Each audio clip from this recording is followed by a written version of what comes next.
Ayal kişilerdeki kandın tokтобой калуусу туурасында. Кровотечение. Бул уят эмес. Bunun için surak bolat kıyamatta. Kaysi bir erkek kişi uşul masileni bilbese kıyamatta surak beret. Unutmasın. Ağıldan alı hayis ve nifas degen temanı var. Bilip albasa bu ilmi halga giret. İlmi hal oşol vakıtta en gerekli ilimlerin katarına. Har bir üylengen, har bir kızı var erkek için, ayal için bile turgan ilim bu. Bирок мен башка жагын айтып берем азыр. Качан ошол кишилерди аялда кан токтобой кала турган болсо, биз дагы эле болсо эки нерсесин карайбыз. Биринчи карай турган нерсебиз анын медициналык параметрлерин карайбыз. Медицина эмне деп атат? Эгерде медициналык дарылана турган нерсе болсо, ошол нерсе ушу менен дарылайбыз. Бирок көп убакыттарда алымдан айтышы боюнча ошол кандын токтобой калышы же болсо келбей калышы маселесинде жиндер отурат деп айтат.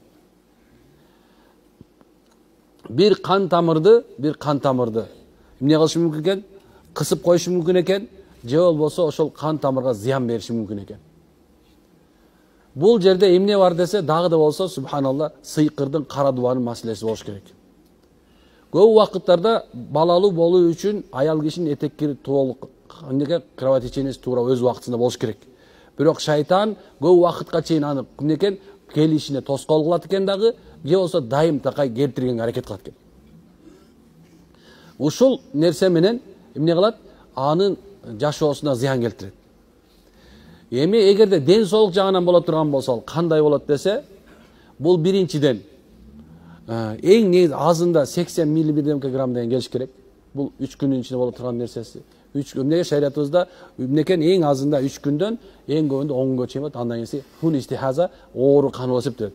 Бирок шайтан эмнекен жиндер аны башка үмүткө алып келет. Дайым такай келе турган. Бирок ошол аял кишиге катуу оорчулук келе турган, же гемоглобини, жанакындай нерселери, же кандагы нерсе түшүп кете турганчалыкка чейин апарбайт экен дагы, бирок дайым такай каны келе турган болуп калат.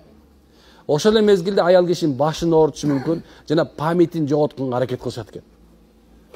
Ошол менен субханалла жана нерв жагынан жабыркаганга аракет кылышат. Бул нерсе жөнүндө айта турган болсок, бул кадимкидей эле айыга турган эле оору. Бул жакта практикада бар.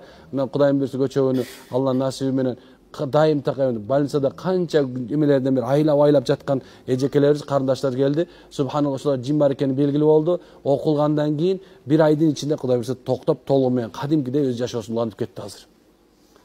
Буга гормоналдык дарыларды ичип кереги жок. Эгерде сени дарыланган ушундай бир 3 айдан ашыгыраак дарылансаң сен айыкпай атса, демек ошол аял кишилерди, ошол карындаштарыңарды, ошол аялдарыңарды эмне кылыш керек экен? Дем салдырып айыктырганга аракет кылыш керек экен. Эгерде силер өзүңүздөр ушул илим жагында кичине болсо да Куранды окуу, ачып окуганды биле турган болсоңуздар, анда же болсо ушундай боло турган болсо, анда эмне кылышыбыз керек? Жанакындай эмени аяттарды жазып иширишибиз керек. Эгерде жазып иширгенге мүмкүнчүлүгүбүз болбосо, анда субханалла аларга эмне кылышыбыз керек? Ошо дем салганга аракет кылыш керек. Кайсы сүрөнү билсең да дем салганга аракет кылыш керек. Көп убакыттарда эмнекен аны башына үйлөгөнгө аракет кыласыздар. Баш жагына дем салатканда Фатиха окуйсуңбу, Аятул Курси окуйсуңбу, кайсы бир билген сүрөңү окуганда ошо менен бет жагына же затылычный часть деп коет го, бул каракылыш жагына кежигесинде эмне кылыш керек экен? Дем салганга аракет кылыш керек экен. Катуу үн менен. Жок дене күнүнө бир жолу болсо Фатиха сүрөсүн окуганга аракет кылсын. Эгерде ошо аял киши ушул нерсени биле турган болсо, билебиз. Анын маселеси кандай десе, эгерде ошо этеккири дайым ай сайын эсептеп коет, ошол 3 күн болсо 3 күн, 10 күн болсо 10 күн Куран кармабайт, намаз окубайт, бирок калган убакытта да гусул алат да кадимкидей Куран окуп, кадимкидей намаз окуй берет, билесиздер, Ошол убакыттарда мындай өзүнүн убактысынан ары чыккан болсо, эмне ошол аял киши дагы Куранды окуп, өзүнө дем салганга аракет кылсын. Кайсы сүрөнү билсе да окуй берсин. Анткен себеп булар ушул аял кишилер ушундай этеккирин келтирип аткан, канды токтотпой келтирип аткан жин шайтандар эң алсыздар болуп эсептелет. Ошон үчүн ар бир эле жанакындай жакшынакай эле кичине Фатиханы, Ихлас, Фалак, Насты билген эле аял болсун, эркек болсун, иншалла муну айыктырып кое ала турган даражада болуп эсептелет. Эгерде сыйкыр менен болуп байланган болсо, анда баласыз, тукумсуз калтыра турганга чейин даражада болгон ушундай болсо, анда аны ошол рукуячыга, жоса рахига алып келип, иншалла дем салдырганга аракет кылышыңыздар керек. Биз билесиздер, сиздерге дайыма жазылган, печатталган жанагындай кагаздарды беребиз.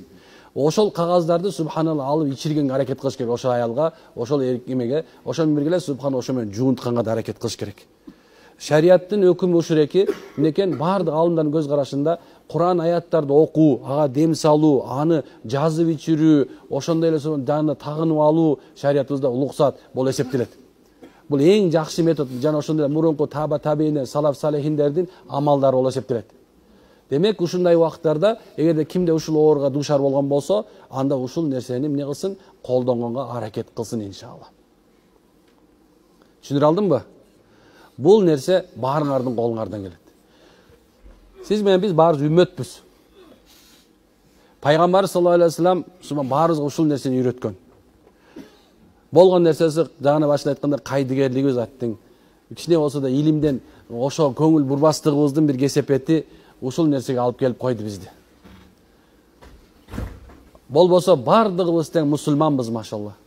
Бардыгыбыз кыла ала турган, бардыгыбыз оңдоп кыла турган иш эле бул.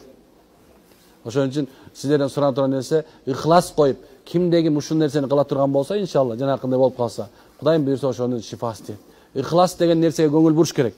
Анткени Кудай таалам көрүп турат. Кудайым каалаган үчүн болот. Менин каалаган нерсем үчүн болбойт деген ниетте дем салып, ошо айыртырса болот деген сөздү айттым эле. Аракет кылабызбы? Колдон эсе түшүндүрдүк, машалла. Аллах разы болсун, машалла. Ассаламу алейкум ва рахматуллахи ва баракатух.